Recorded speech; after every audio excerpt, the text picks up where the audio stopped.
عليكم ورحمة الله وبركاته.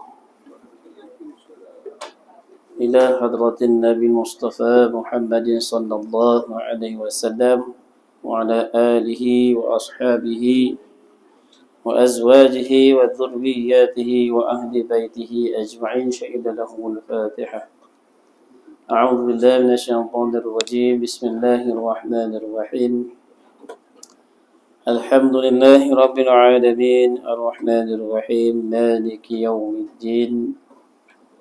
إياك نعبد وإياك نستعين.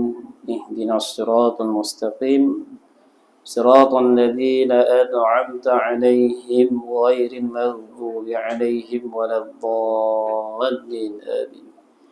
ثم إلى جميع المسلمين والمسلمات والمؤمنين والمؤمنات خصوصا آباءنا وأمهاتنا وأجدادنا وجداتنا ولمشايخنا ولمعلمنا ولذوي حقوق علينا شهد لهم الفاتحة. أعوذ بالله من الشيطان الرجيم. بسم الله الرحمن الرحيم. الحمد لله رب العالمين الرحمن الرحيم مالك يوم الدين. إياك نعبد وإياك نستعين. اهدنا الصراط المستقيم صراط الذين أنعمت عليهم غير المغضوب عليهم ولا الضالين آمين. ثم خصوصا إلى مصنف بهذا الكتاب الشيخ حسين نصير بن محمد طيب.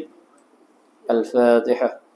أعوذ بالله من الشيطان الرجيم. بسم الله الرحمن الرحيم. الحمد لله رب العالمين الرحمن الرحيم مالك يوم الدين. إياك نعبد وإياك نستعين. اهدنا الصراط المستقيم صراط الذين أنعمت عليهم غير المغضوب عليهم ولا الضالين آمين. أعوذ بالله السميع العليم من الشيطان الرجيم. بسم الله الرحمن الرحيم. الحمد لله رب العالمين. اللهم صل صلاة كاملة وسلم سلاما تاما على سيدنا محمد الذي تنحل بالعقد وتنفرج به الكرب وتقضى به الحوائج وتنال به رغائب وحسن الخواتم ويستسقى الغمام بوجه الكريم وعلى آله وصحبه في كل لمحة ونفس بعدد كل معلوم لك. اللهم افتح علينا حكمتك وانشر علينا من خزائن رحمتك يا أرحم الراحمين. اللهم رب اشرح لنا صدورنا ويسر لنا أمورنا واحلل عقدة من ألسنتنا يفقهوا أقوالنا برحمتك يا أرحم الراحمين. صلى الله على سيدنا محمد وعلى آله وصحبه وسلم والحمد لله رب العالمين. ثم الحمد لله. الحمد لله نستعينه ونستغفره ونؤمن به ونتوكل عليه ونعوذ بالله من شرور أنفسنا ومن سيئات أعمالنا. من يهده الله فلا مضل له ومن يضلله فلا هادي له. نشهد أن لا إله إلا الله. نشهد أن محمدا عبده ورسوله. اللهم صل وسلم على سيدنا محمد وعلى آله وأصحابه ومن تبعهم بإحسان إلى يوم الدين. أما بعد. Alhamdulillah, syukur kita kepada Allah Subhanahu wa taala. Pada malam ini Allah Subhanahu wa taala telah menghimpun sekalian daripada kita. Pertamanya Allah taala kasih pada kita, Allah pilih untuk kita menunaikan ibadah. Salah satu ibadah yang terbesar dalam Islam iaitu perintah sembahyang. Ini satu nikmat yang besar. Jadi perlulah kita syukur pada Allah Subhanahu wa taala. Syukur mana apa? Syukran, terima kasih. Terima kasih pada Allah. Tandanya apa? Kita junjung perintah Allah ini dengan sungguh-sungguh. Bukan asal kita sembahyang saja. Bahkan kita sentiasa memperbaiki solat kita. Hari demi hari bertambah baik solat kita. Sehinggalah kita mendapat sifat ihsan. Kita memperbaiki segala amal kita. Memperbaiki segala sembahyang kita. Kerana apa? Sembahyang ini Nabi SAW mengumpamakan seperti mana tiang pada agama. As-salatu imaduddin. Salat itu tiang agama. Wa man aqamaha faqad aqamaddin. Barang siapa yang mendirikannya, dia telah mendirikan agama. Dan barang siapa yang meninggalkannya, dia telah meruntuhkan agama. Jadi kita syukur pada Allah pada malam ni. Allah SWT jadikan kita ni orang yang mendirikan agama Allah SWT. Untuk dapatkan perkara ni, tuan-tuan Allah SWT, dia perlukan kepada iman yang betul pada Allah. Dia perlu ada keimanan pada Allah. Tanpa iman daripada Allah SWT, mana mungkin seseorang itu dapat menunaikan perintah Allah SWT.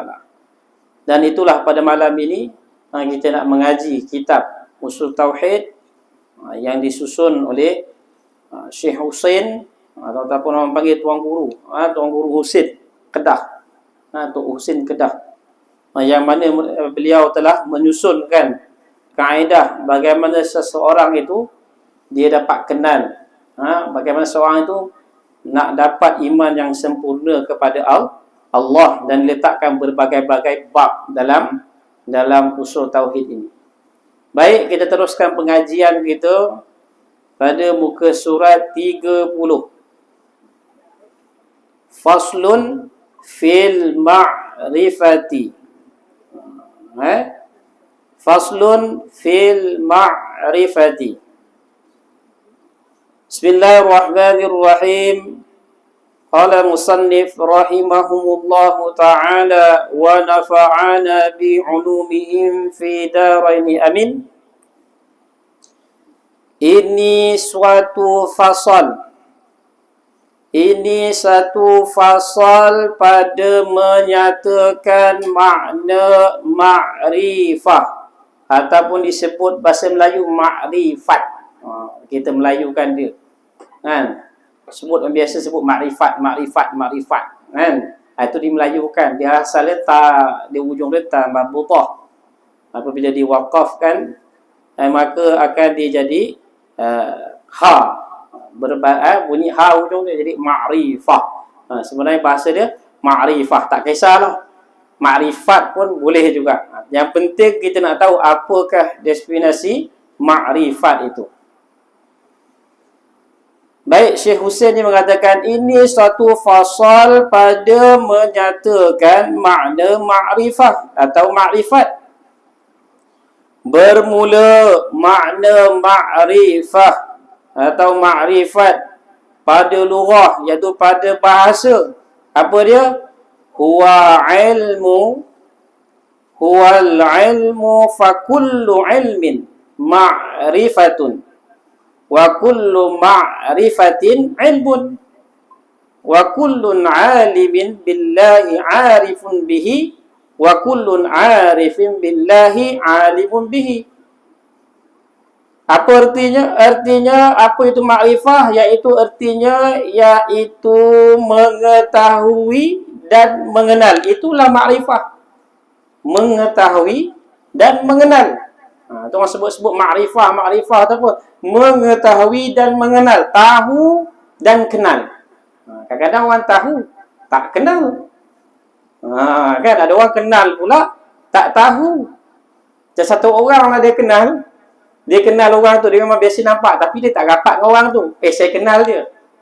Kan? Dia duduk rumah situ, dia kenal. Tapi dia tak memahaminya. Dia tak mengetahui orang tu macam mana sifat orang tu, dia tak tahu. Tapi dia kenal lupa parah saja. Ini si Ahmad. Dia kata ini si Zaid. Dia tahu, dia dapat beza kan. Tapi sekadar dia kenal saja.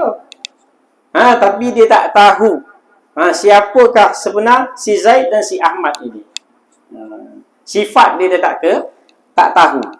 Dia kenal tapi dia tak tahu. Jadi makna ma'rifah ni Syekh ni bagi mudah untuk kita faham bahawa ma'rifah ni adalah mengenal, mengetahui dan mengenal. Mengetahui dan mengenal.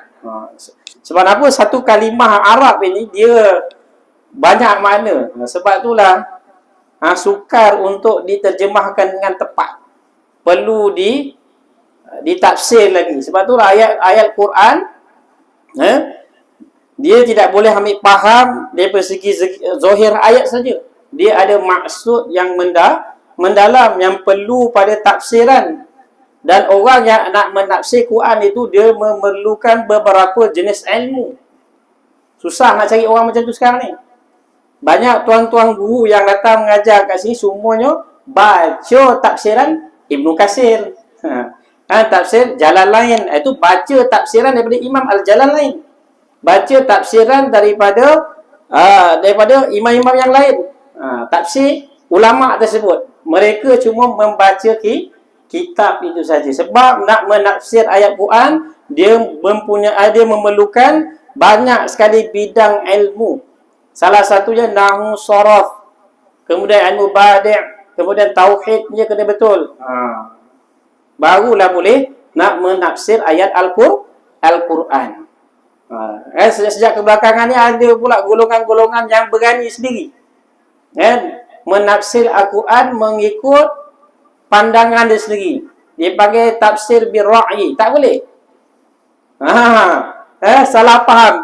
Tak boleh. Sebab itulah ulama sangat-sangat jaga. Ramai tuan-tuan guru yang mengajar, mereka mengatakan Ibnu Katsir yang kata. Imam Al-Jalalain yang mengatakan. Sebab dia membawa pada kitab. Bukan senang untuk menafsir Al-Quran. Itu dia punya sedikit kepahaman tentang perkara tersebut. Jadi ulama Syekh Husain mengatakan bahawa erti makrifah itu iaitu mengetahui dan mengenal. Apa dia itu? Maka bermula tiap-tiap ilmu iaitu makrifah. Setiap ilmu adalah makrifah. Bermula tiap-tiap makrifah iaitu ilmu. Sebab dia lazim melazimi, tak boleh nak pisah gitu. Dia lazim melazimi. Bermula tiap makrifah iaitu ilmu. Bermula tiap-tiap orang yang mengetahui dengan Allah Subhanahu wa taala iaitu yang mengenal dia. Bermula tiap-tiap orang yang mengenal dengan Allah Subhanahu wa taala iaitu yang mengetahui dengan dia. Itulah dia makrifah. Iaitu dia mengetahui, dia kenal dengan sebenar-benar kenal. Ini satu ta'rifan daripada makna makrifah. Iaitu dia mengetahui dan mengenal. Dan ilmu itu satu makrifah. Dan bermula tiap-tiap makrifah itu, bermula tiap makrifah iaitu ilmu. Bermula tiap-tiap orang yang mengetahui dengan Allah Subhanahu wa taala iaitu yang mengenal dengan dia. Bermula tiap-tiap orang yang mengenal dengan Allah iaitu yang mengetahui dengan dia. Ini sebenarnya ya Allah kan, bukan senang kita nak faham benda ni. Makrifah ni bukan satu perkara yang senang. Kalau hari ni dah sampai pada makam makrifah, semua orang kampung Cuai ni semua dah makrifah daripada Allah kan. Nescaya mungkin surau Cuai ni kena bina 5 tingkat ataupun 4 tingkat, 3 tingkat lebih daripada 1 tingkat surau ni. Sebab apa? Mereka sangat-sangat mengetahui dan mengenal Allah. Oleh sebab tak berapa kenal itulah hari ni orang merasakan bahawa untuk memakmurkan rumah Allah ni dia rasa macam sebagai dia punya masa untuk isi masa kelapangan dia je. Dia tak merasakan satu tempat yang betapa pentingnya tempat ni. Sebab apa? Dia tak kenal. Sebab dia tak kenal. Tak kenal maka tak cinta. Tu dia. Kan? Tak kenal maka tak cinta. Sebab itulah banyak ulama-ulama dia mendefinisi, dia menerangkan tentang cinta. Biasanya dia akan ambil kisah daripada kisah cinta Laila dan Majnun. Laila Majnun, kan? Iaitu tajuk, kalau kita ada punya kisah Arab dia 1001 malam. Tu cerita dia tu. Sebab apa nak bagi tahu, nak kisahkan satu orang punya cintanya Laila ni, punya cintanya yang dikatakan si Majnun ni cintanya kepada Laila teramat-amat sangat sehingga gila dia. Dia lalu kat kota tu dia cium bandar-bandar, tembok-tembok dekat bandar Laila tu dia cium. Bukan sebab bangunan tu, tapi sebab orang yang duduk di bandar tu sekali pun orang yang duduk di bandar itu bukan pasal tembok tu, tapi pasal orang yang duduk di bandar tersebut yang Laila duduk. Kan? Nak bagi tahu betapa cintanya sehingga apa? Dikatakan sehingga si pecinta itu sehingga dia sanggup bagi nyawa dan darah dia untuk si Laila. Kan? Sanggup dia hiris peha dia, sanggup dihiris muka dia untuk penuhkan semangkuk darah untuk diberikan kepada Laila. Nak membuktikan bahawa punya cintanya dia kepada Laila. Sanggup dia mengorbankan nyawa dia. Begitulah hakikat cinta. Tapi oleh kerana dengan kelemahan yang ada, kurang kita kenal kepada Allah Subhanahu Wa Taala, maka perkara tu tak dapat lagi kita. Masih lagi kita meringan-ringankan hak Allah Subhanahu Wa Taala. Dia sebab tak kenal.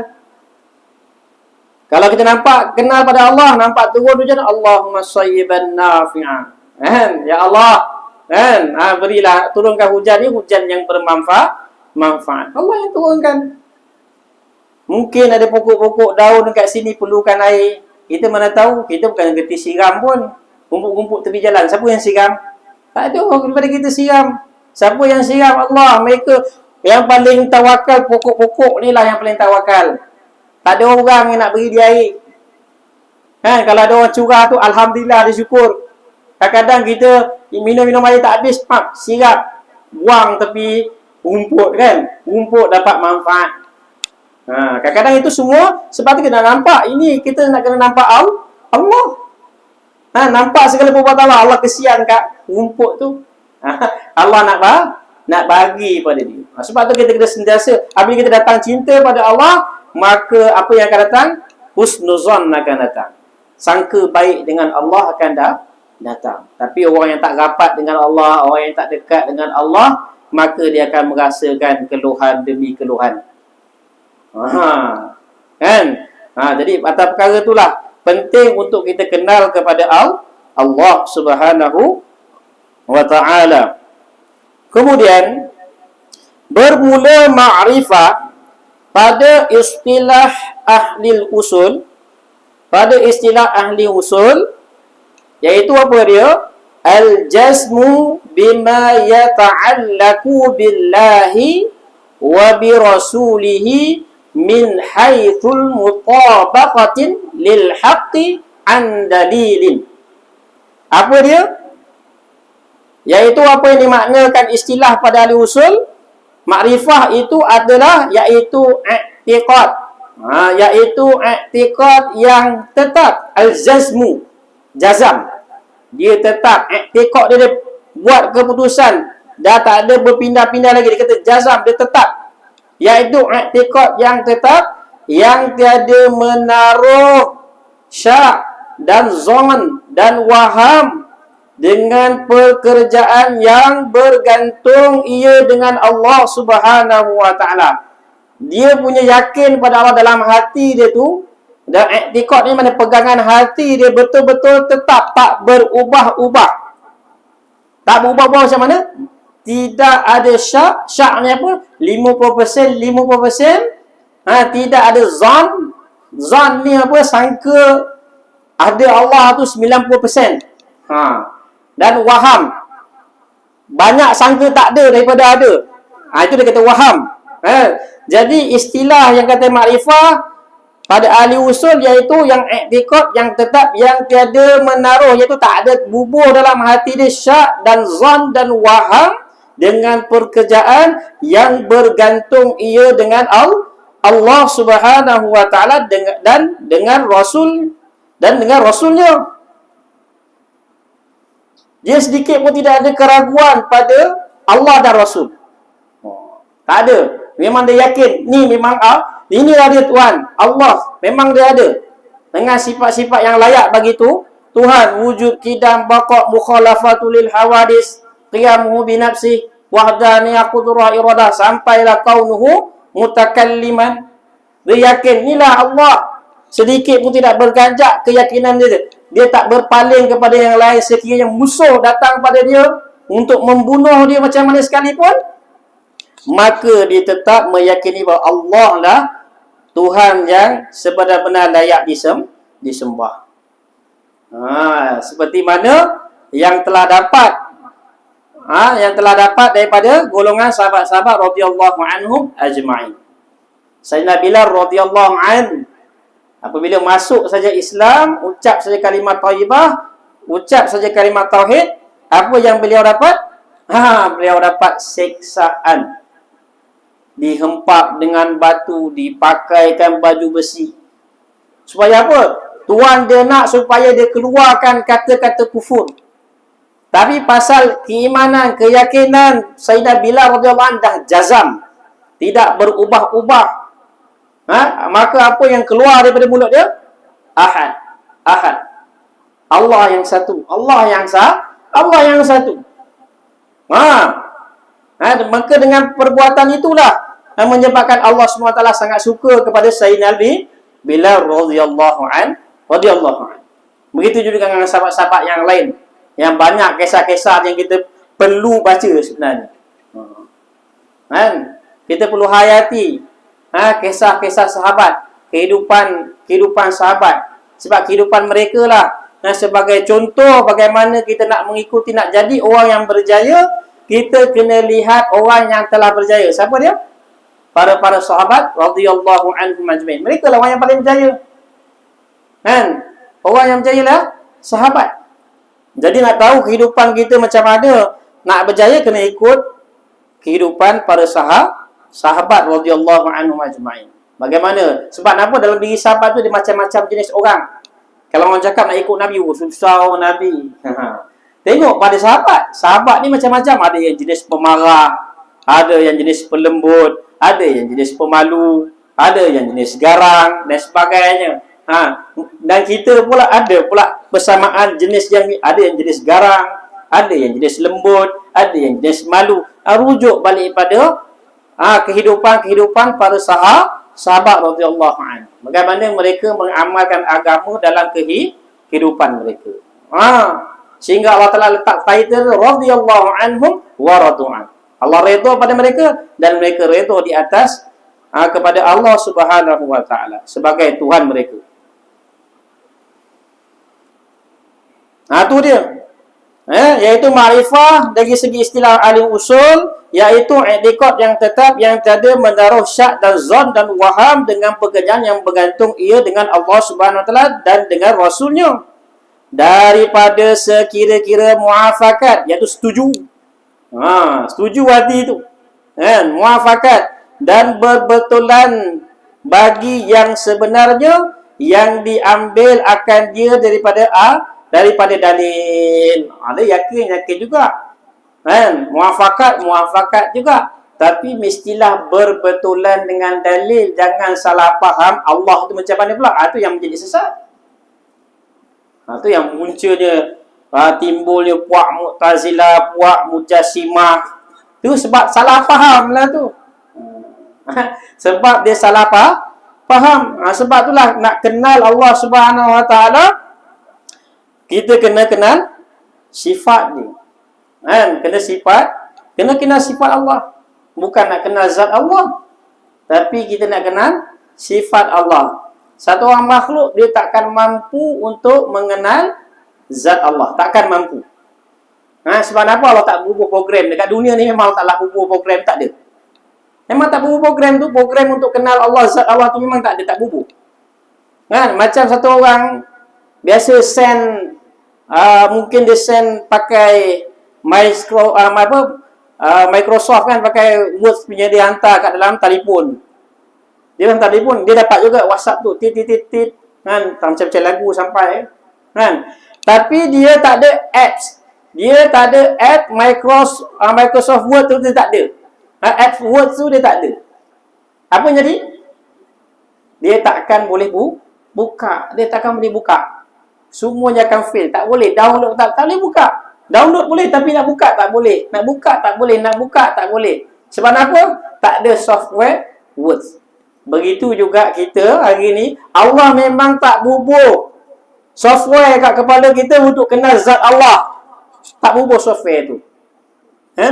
Sebagai ujian bagi kita. Allah SWT suruh kenal kita dengan sifat dia. Sebab tu Allah Ta'ala suruh lihat, kamu lihat di atas kejadian-kejadian yang Allah cipta. Bukan nak lihat pada zat Allah, tapi lihatlah kepada ciptaan-ciptaan Allah. Sebab tu banyak ayat Allah kata, afala tubsirun, afala ta'qilun, kan? Wa ilal ibli kaifa khuliqat. Apakah kamu tak lihat pada unta yang aku jadikan? Kan? Wa ilas samaa'i kaifa rufi'at. Bagaimana kami menegakkan langit itu tanpa ada tiang. Awak suruh fikir kehebatan Allah. Tapi Allah tak suruh fikir macam mana rupa bentuk Allah. Jangan. Sekali-kali. Sebab apa? Allah Ta'ala itu laisa kamisli syai'. Tak boleh nak fikir. Tak sama langsung dengan makhluk. Kan? Orang yang memahami hadis. Ada yang orang memahami hadis mutasyabihat. Dia kata pada tengah malam Allah Ta'ala turun pada langit pertama. Saya nak tanya sekarang ni. Sekarang ni Allah tengah turun ke Allah tengah naik? Kalau orang yang tanya kan. Sekarang ni Allah tengah buat apa? Turun ke naik? Dekat sebahagian bumi ada yang malam. Sebahagian bumi ada yang siang. Macam mana dengan bumi-bumi yang lain tu? Allah turun ke Allah naik sekarang ni? Tak dapat jawab kan? Sebab Allah Ta'ala bukanlah turun dan bukanlah naik. Turun dan naik ini adalah sifat makhluk. Sifat makhluk. Jadi memang tak payah kita fikir. Kalau kita fikir memang jadi gila. Tak payah fikir. Kalau kita cakap Allah tu turun naik, turun naik, turun naik. Wah, kerja Allah sekarang ni turun naik, turun naik. Habis Allah tengah naik dekat mereka ni. Dia tengah turun dekat siapa yang jam yang cepat sikit daripada Malaysia ni. Dah malam sekarang ni pukul pagi. Dia tengah turun kat situ. Kan? Jadi ini sebab tu kita nak kena faham. Allah Subhanahu Wa Ta'ala itu bukannya jirim, bukannya jisim. Dia tak sama langsung dengan makhluk. Tapi Allah Subhanahu Wa Ta'ala suruh kena sifat dia saja. Bukan zat dia, tapi sifat. Ini yang paling payah sekali. Sebab itulah, sebab tu kena belajar tauhid sebelum nak menafsir ayat-ayat Al-Quran. Lagi-lagi ayat-ayat Al-Quran yang berbentuk mutasyabihat, dia perlu mengaji tauhid terlebih dahulu. Takut-takut dia salah tafsir. Kan tanya Allah bertangan. Kan ada kan? Yadullah fawqa aydihim. Tangan Allah di atas tangan-tangan mereka. Macam mana tangan Allah di atas tangan mereka? Allah tu bertangan kan? Jari dia macam mana? Ada terfikir terus. Itu yang nak buang tu. Jangan langsung terfikir untuk menyamakan Allah dengan makhluk. Sebab tu Allah kata, jangan fikir. Jangan kamu fikir tentang zat Allah, tapi fikirlah tentang ciptaan Allah. Itu saja. Supaya kita tak tersasar, tak tersalah faham. Tu menjadi puak-puak Mu'tazilah ataupun puak-puak Mujassimah. Ni yang bahaya. Tu yang dia kata apa? Iaitu dia menetapkan i'tiqad yang tetap yang tiada menaruh syak dan zon dan waham dengan pekerjaan yang bergantung ia dengan Allah Subhanahu Wa Ta'ala Rasulnya daripada sekira-kira muafakat dan berbetulan bagi yang sebenarnya. Mestilah berbetulan bagi sebenarnya. Siapa yang Tuhan yang diiktikad tu? Mestilah kena tahu. Mestilah dia kena tahu yang diambil akan dia daripada dalil. Mestilah dia ambil daripada dalil. Mesti ada dalil dia. Apa dalil sifat wujud, apa dalil sifat kidam, apa dalil sifat baqa', semua ada dah dalil dia. Ada dalil akli, ada dalil naqli. Tu yang sebelum ni kita dah belajar hukum adat, hukum syarak tu. Sebab itulah pelajaran pertama untuk mengaji tauhid, dia perlu faham apa itu hukum syarak, apa itu hukum adat, apa itu hukum akal. Dia kena tahu 3 hukum tu. Hukum syarak, hukum adat, hukum akal. Dia kena tahu. Barulah dia boleh faham.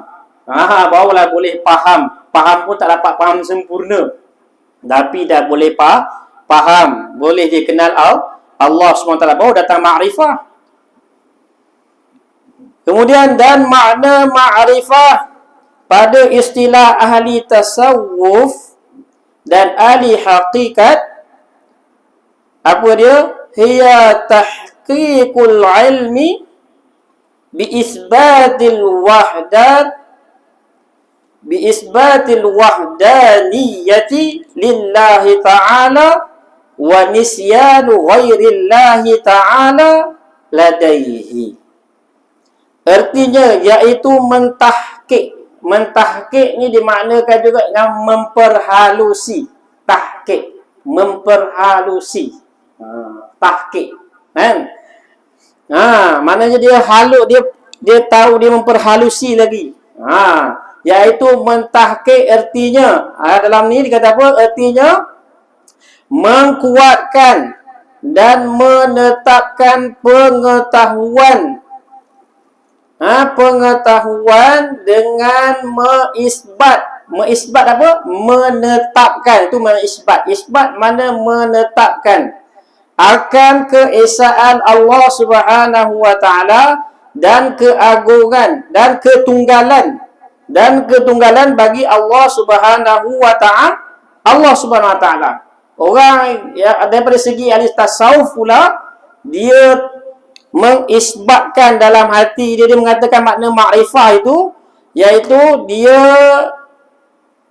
mentahqiq. Mentahqiq ni memperhalusi. Memperhalusi macam mana dia kata? Mengkuatkan dan menetapkan pengetahuan. Dia dia betul-betul dia kenal Allah. Sebab tu kena orang yang tarikat sebenarnya wajib dia kena belajar sifat 20 dahulu. Sebab tu barulah dia faham apa yang dizikirkan tu. Barulah dia faham, barulah satu rasa tu akan datang. Tapi dia zikir tapi dia tak dapat rasa. Dia tak faham apa yang dia zikir, makna zikir tu dia tak faham. Sebab itulah almarhum Syekh Murtada, dia pernah katakan, dia pernah menekankan betapa pentingnya orang-orang ahli tasawuf, orang yang berzikir ni, dia kena mengaji ilmu. Penting untuk ngaji ilmu. Bukannya zikir je. Itu yang apabila orang zikir tak ada ilmu, itu yang membawa kepada kesesatan. Kan dah banyak zikir tu, nanti datang macam-macam pada dia. Ni apa benda ni? Ni apa ni? Dia tak tahu. Kalau ada tok syekh dia datang, ini sebenarnya ni boleh itu, okey lah. Kan tiba-tiba pula ada syaitan pula jelma. Iblis pula jelma. Macam kisah apa? Kisah Barsisa kan? Yang diceritakan dalam kitab Jauhar Marhub, kitab tepi Syiarus Salikin tu belah tepi, dia ceritakan tentang Barsisa. Kan, siapa tu Barsisa? Orang yang sangat-sangat banyak zikir. Dia memang ahli amal, anak-anak murid dia semua boleh terbang. Dahsyat. Kan? Tapi dalam kisah Barsisa, maka Allah uji dia. Malaikat semua puji. Kan? Dia zikir bercahaya-cahaya. Malaikat semua puji. Dia ni ahli syurga, dia ni ahli syurga. Tapi Allah Ta'ala beritahu dia ni ahli neraka. Maka Iblis dengar perkara tersebut, maka dia telah turun kat bumi. Dia dah tahu dah apa misi dia nak buat. Misi, visi, semua dia dah tahu. Dia turun kat bumi, dia jadi apa? Dia menyamar menjadi satu orang wali.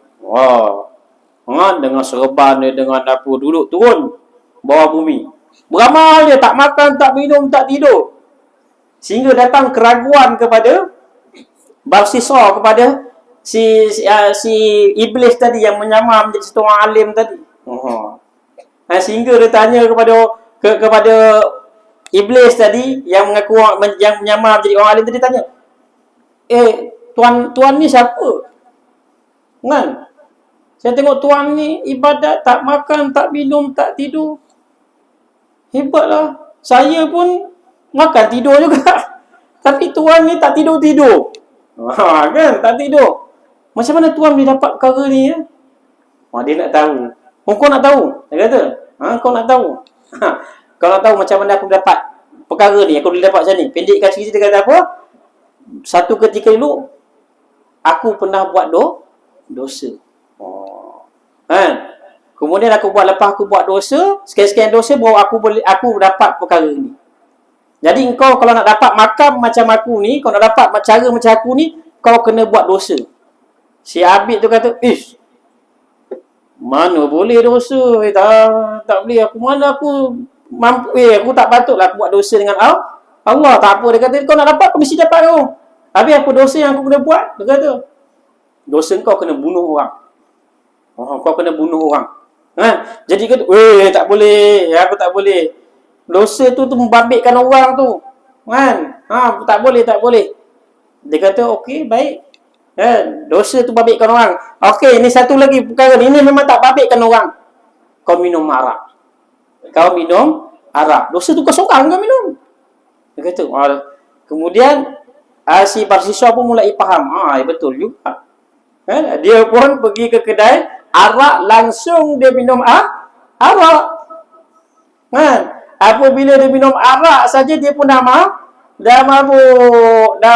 Dia nampak pula penjual arak, wanita cantik pula bagi diri dia. Dia nak berzina dengan perempuan tersebut. Apabila dia dah mabuk, dia terus berzina dengan perempuan tersebut. Datang pula suami wanita tu nak kejar nak tangkap dia, maka dia bunuh pula si suami yang menjual arak tadi. Kan?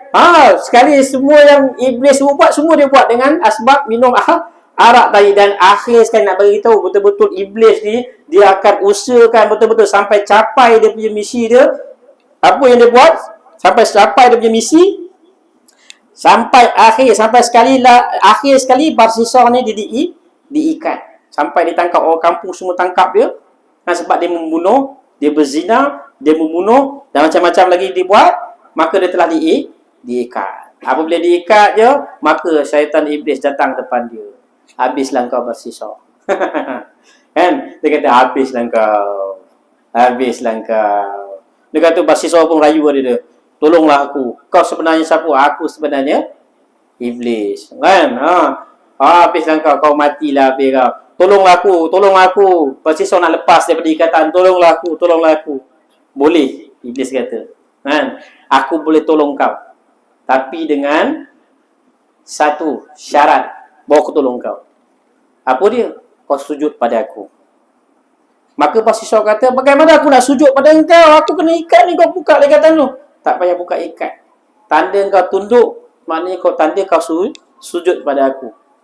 Maka apa jadi? Maka Barsisa pun telah tunduk kepada iblis tadi. Tiba-tiba dia tunduk. Selepas dia tunduk saja, satu anak panah telah sampai dekat kepala dia. Maka mati Barsisa dalam kekufuran. Tu nak bagi tahu tu. Tu nak bagi tahu. Sebab tu kita kena bijak. Kita kena bijak. Sebab tu penting untuk kita usahakan atas ilmu. Tu dia jangan jadi macam Barsisa. Sebab kisah tu dimasuk dalam kitab. Sebab tu saya ceritakan tu. Sebab para ulama pun ambil kisah tu, dimasukkan dalam kitab supaya dapat pengajaran daripada cerita tersebut. Tu dia. Baik, kita sambung lagi. Jadi makna daripada ahli tasawuf tadi iaitu mentahqiq atau memperhalusi. Artinya menguatkan dan menetapkan pengetahuan dan mengisbat, iaitu menetapkan akan keesaan dan ketunggalan. Esa dengan tunggal samalah. Keesaan dan ketunggalan Allah Subhanahu Wa Taala. Dan dia kata apa? Wa nisyanu ghairillahi ta'ala ladaihi. Dan lupa akan yang lain daripada Allah Ta'ala pada sisinya. Ini cara ni. Ini pada orang ahli tasawuf. Dia nampak Allah. Apa yang berlaku, dia nampak Allah. Hakikat dia nampak dia. Nampak Allah saja. Sehingga dia tak nampak perkara-perkara yang lain. Nampak apa-apa yang berlaku je, Allah berlaku. Dah tak nampak dah. Kan? Tengok berlaku je. Dia dah tahu dah lama dah. Dah lama dah perkara tu berlaku. Dah sebab apa? Dah tertulis suratan dah. Dia dah tulis di lauh mahfuz. Dia dah yakin dah ini semua Allah berlaku. Dia dah tak nampak diri dia dah. Dia dah nampak Allah berlaku. Orang puji dia je, alhamdulillah, yang layak dipuji hanya Allah. Kan? Dia dah nampak Allah saja. Ini bagi ahli tasawuf, dia dah tak nampak lagi. Sebab tu dah masa zikir tu, kita nak hadirkan diri kita pada Allah. Kan mudah. Kan? Kita benda lain yang nampak. Itu setengah-setengah zikir tu, dia padam lampu. Tujuan apa pada lampu tu? Pertama, supaya dia tawajuh, bukan tidur. Kan, ini pada lampu. Ni peluang ni, Tok Syekh tak nampak aku zikir. Aku tidur. Kena pula zikir 16,000 kan. Wah, Allah.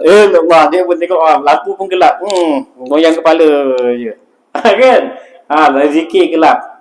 Sebenarnya tujuan untuk zikir gelap itu, supaya matanya tak pandang pada perkara yang lain. Terus dia tawajuh, terus dia hadirkan hati dia tu seolah-olah dia berada di hadapan Allah Subhanahu Wa Taala. Itu tujuannya. Bila mata tu buka tu, artinya macam-macam nampak. Kena pula orang yang datang zubat. Dia pun tengok syaitan geletik dia punya ketiak dia. Tengok dia zikir tu, bukan goyang macam ni. Syaitan pandai dia geletik. Dalam amal pun dia geletik kita. Tengok orang tu macam itu. Tu dia. Sebab tu kita kena tahu perkara tersebut.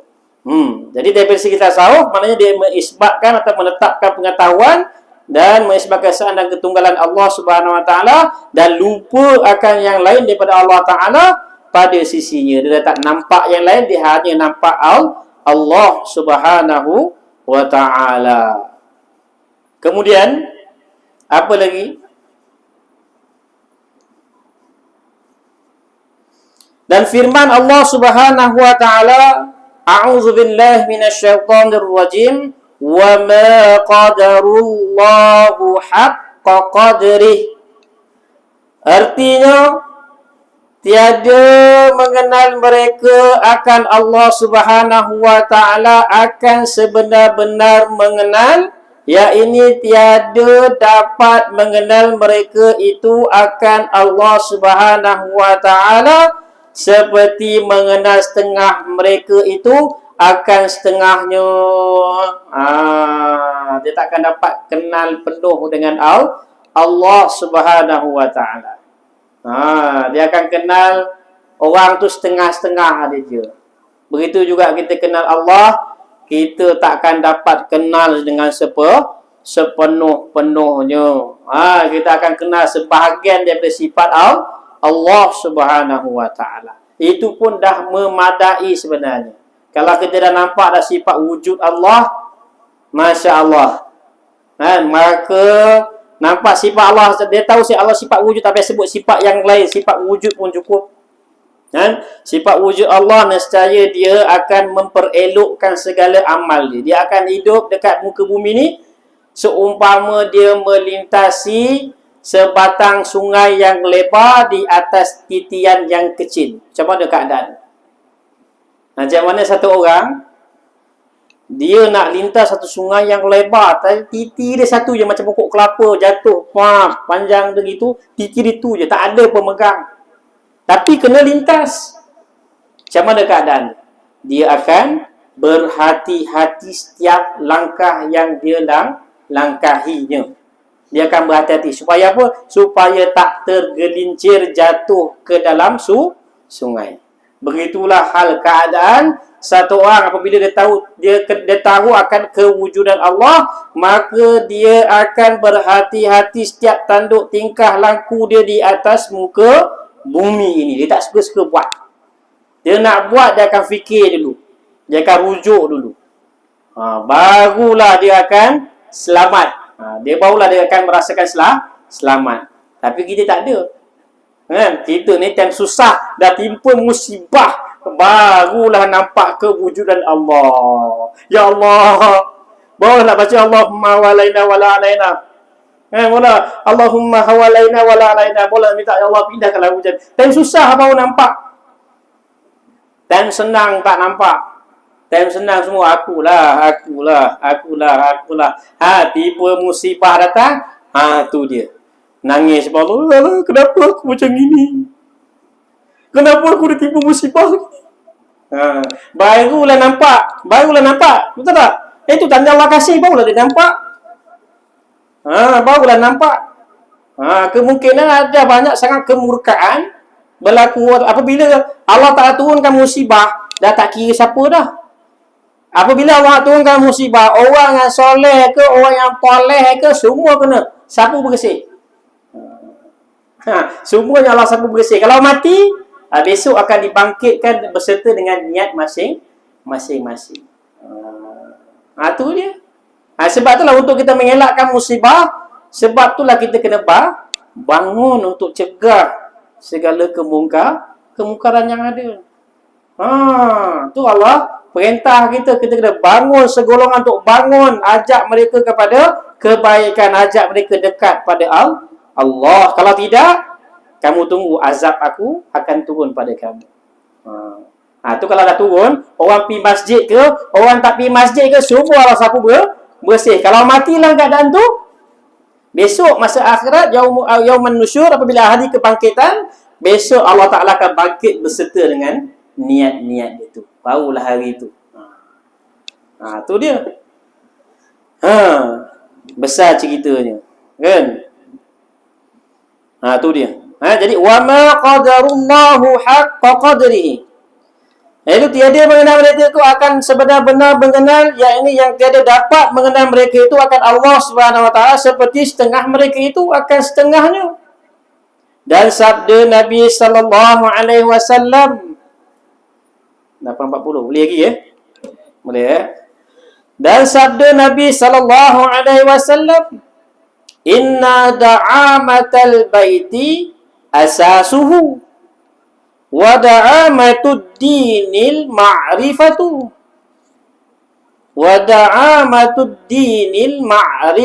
billahi ta'ala wal yaqinu wal aqlul qami'u thumma qala wal aqlul qami'u al-kaffu an ma'asillahi ta'ala wal hirsu ala ta'atillahi azza wa jalla. Daripada hadis Nabi sallallahu alaihi wasallam, artinya bahawa sungguhnya ketetapan rumah, inna da'amatal baiti, sesungguhnya ketetapan rumah, iaitu umbi binanya.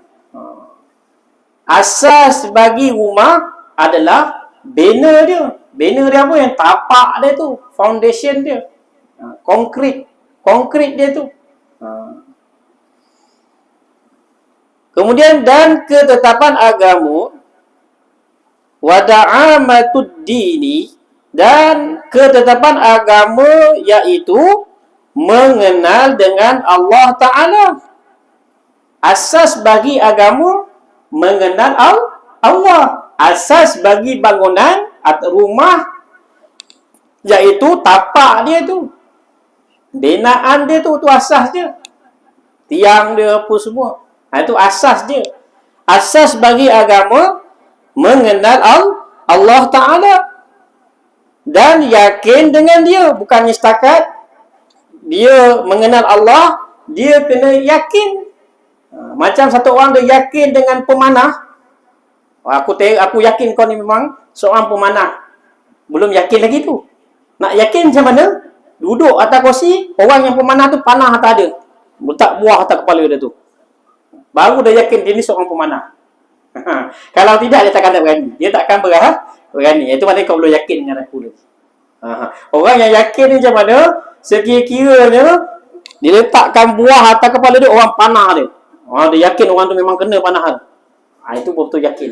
Kalau belum ada lagi perkara tu, belum lagi. Belum lagi. Belum sampai lagi tahap yakin. Dia kenal aja tapi belum yakin lagi. Kenal dengan yakin tu lain, satu perkara lain. Depan kata dan yakin dengan dia. Dan akal yang qami'. Qami' ni isim fa'il. Dia asal daripada qama'a. Qama'a ni mengawal. Qama'a maknanya mengawal. Apa yang dikatakan akal yang qami', yang mengawal tu. Kemudian bersabda, ia Nabi SAW bermula akal yang qami', yang mengawal, iaitu tertegah dirinya. Dia mengawal dirinya daripada mengerjakan segala maksiat akan Allah Subhanahu wa taala dan haloba atas berbuat taat akan Allah Azza wa Jalla. Intaha, daripada Imam Qushairi. Jadi Imam Qushairi mengatakan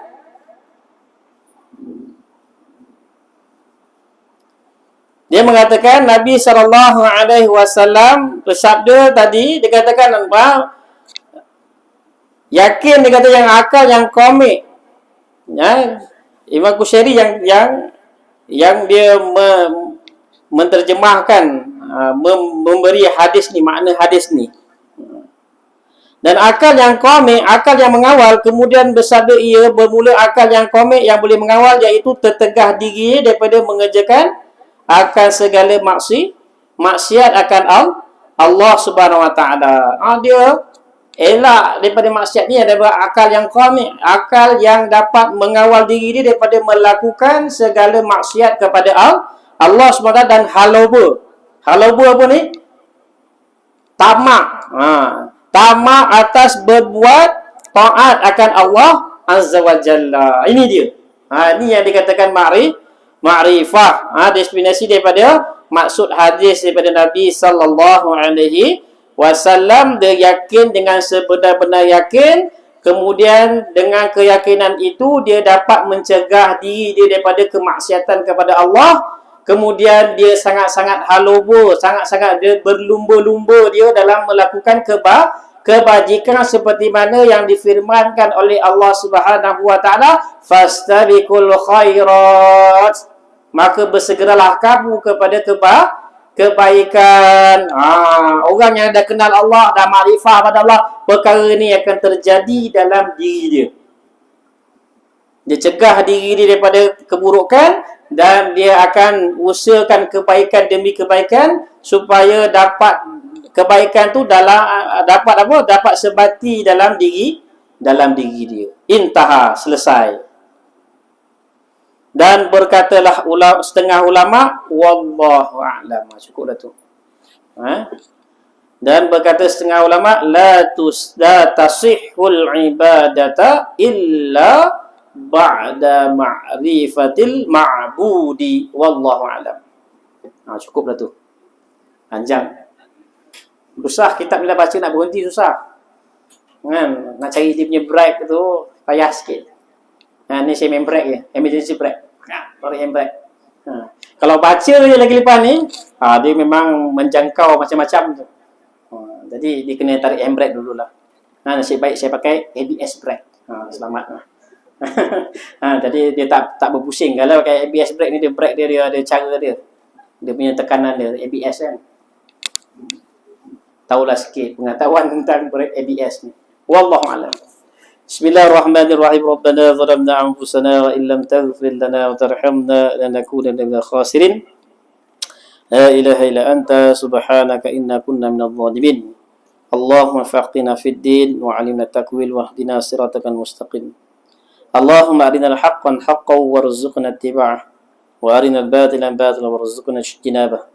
اللهم اهدنا واهدنا الناس جميعا واجعلنا سببا لمن اهتدى. اللهم اهدنا صراطك المستقيم صراط الذين أنعمت عليهم من النبيين والصديقين والشهداء والصالحين وحسن أولئك رفيقا يا أرحم الراحمين. ربنا أتمم لنا نورنا واغفر لنا إنك على كل شيء قدير. صلى الله على سيدنا محمد النبي الأمي وعلى آله وصحبه أجمعين. سبحان ربك رب العزة عما يصفون وسلام على المرسلين والحمد لله رب العالمين. تقبل الله منا ومنكم إنا ومنكم تقبل يا كريم.